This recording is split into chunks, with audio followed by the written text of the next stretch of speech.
রাসূলের সামনে এই সান্ডা রান্না করে পেশ করা হলো। আল্লাহ রাসূল বললেন, না, আমাকে ভালো লাগে না, এটা আমার অরুচি।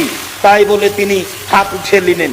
পাশে যারা ছিলেন তারা প্লেটটা টেনে নিয়ে খেতে লাগলেন আর বললেন, এটা কি হারাম?